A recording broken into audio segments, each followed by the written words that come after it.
Shalom, berjumpa kembali dengan program Sekolah Sahabat 5 Menit bersama Gereja Masjid Hari 7 Jemaat Menteng, di mana program ini dibuat untuk memastikan bahwa jantung kerohanian Anda masih tetap berdetak. Saudaraku, sepanjang 3 bulan kita telah mempelajari kitab Markus, bagaimana Markus mendeskripsikan kehidupan Yesus dengan begitu luar biasa.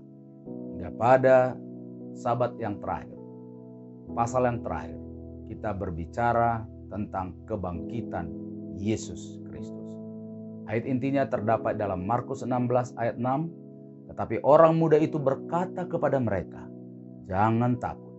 Kamu mencari Yesus orang Nazaret yang disalibkan itu. Ia telah bangkit. Ia tidak ada di sini. Lihat, inilah tempat mereka membaringkannya." Saudaraku, peristiwa kebangkitan Yesus dari antara orang mati adalah suatu peristiwa yang sangat penting dalam perjalanan kehidupan Kristiani kita. Karena jikalau Yesus tidak dibangkitkan dari orang mati, maka sia-sialah kepercayaan kamu, kata firman Tuhan dalam 1 Korintus 15 ayat 17. Dan bahkan dilanjutkan, kita akan tetap dalam murka Allah, tetap dalam dosa, kita tidak diselamatkan. Tetapi dengan bangkitnya Yesus dari kematian, maka seluruh rencana penebusan itu terlaksana dengan sempurna. Dan tentu itu memberikan harapan kepada kita untuk kebangkitan orang percaya dari kematian.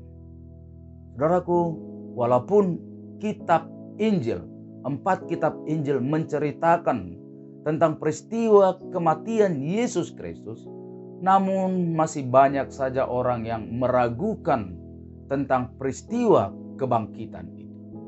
Alkitab dengan jelas memberikan kepada kita suatu bukti bahwa Yesus itu dibangkitkan dari orang mati. Yang pertama, kita harus ketahui bahwa rencana keselamatan, rencana kematian Yesus dan bahkan kebangkitannya adalah merupakan proses nubuatan yang panjang yang sudah dinyatakan jauh hari sebelum hal itu terjadi.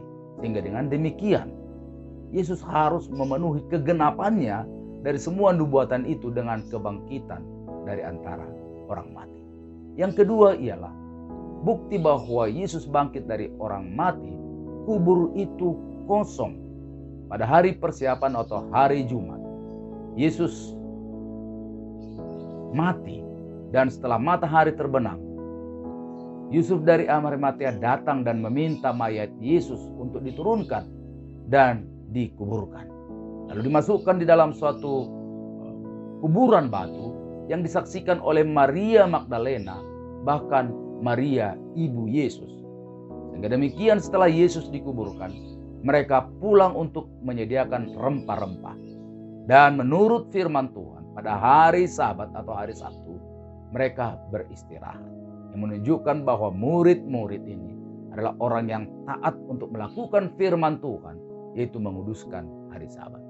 Tetapi Alkitab katakan pada pagi-pagi benar, mereka pergi ke kubur itu dan mereka mendapati bahwa kubur itu telah kosong. Saudaraku, pada zaman dulu biasanya orang dikuburkan di dalam satu gua batu, dan gua itu akan ditutup dengan pintu batu yang begitu berat. Sehingga itulah yang menjadi perbincangan para wanita itu di perjalanan. Siapakah yang akan menggulingkan pintu batu itu nanti untuk kita? Tapi kenyataannya ialah pada saat mereka tiba di dalam kubur itu, mereka dapati bahwa pintu itu sudah terbuka dan Yesus tidak ada lagi di dalam kubur itu. Yang ketiga ialah bukti bahwa Yesus telah bangkit dari orang mati, yaitu dia menampakkan diri kepada orang-orang. Yang pertama sekali, dia menampakkan diri kepada Maria Magdalena. Lalu Maria Magdalena memberitahukan kepada orang-orang yang selalu mendampingi Yesus. Lalu Yesus menampakkan diri juga kepada 2 orang yang sedang berjalan keluar kota. Lalu selanjutnya kepada 11 murid. Dan bahkan Rasul Paulus mencatatkan dalam 1 Korintus 1 ayat 5-8. Ia telah menampakkan diri kepada Kefas dan kemudian kepada 12 muridnya. Sesudah itu ia menampakkan diri kepada lebih dari 500 saudara sekaligus. Kebanyakan dari mereka masih hidup sampai sekarang ini. Jadi Alkitab jelas mendeskripsikan bahwa Yesus setelah bangkit dari kematian, dia menampakkan diri kepada banyak orang. Lalu yang keempat ialah ia terangkat ke surga. Markus 16 ayat 19 katakan, sesudah Tuhan Yesus berbicara demikian, maka terangkatlah ia ke surga, lalu ia duduk di sebelah kanan Allah. Dengan demikian saudara, kita sedang menyembah Allah yang hidup, Allah yang telah mengalahkan kematian. Dan mengalahkan kematian itulah menjadi suatu harapan bagi kita, bahwa mereka yang mati pula dalam Kristus suatu saat akan dibangkitkan. Dan pada akhirnya kitab Markus ditutup dengan suatu tugas misi yang Tuhan berikan kepada murid-muridnya untuk memberitakan peristiwa-peristiwa yang luar biasa itu kepada semua orang. Dan murid-murid itu pergi untuk memberitakan Injil.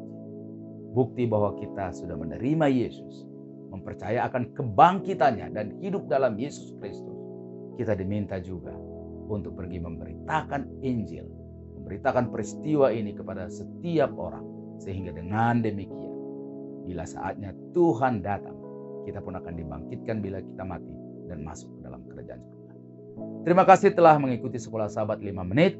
Sekolah Sahabat yang bersahabat, bersemangat, semua terlibat, dan jangan terlambat. Tuhan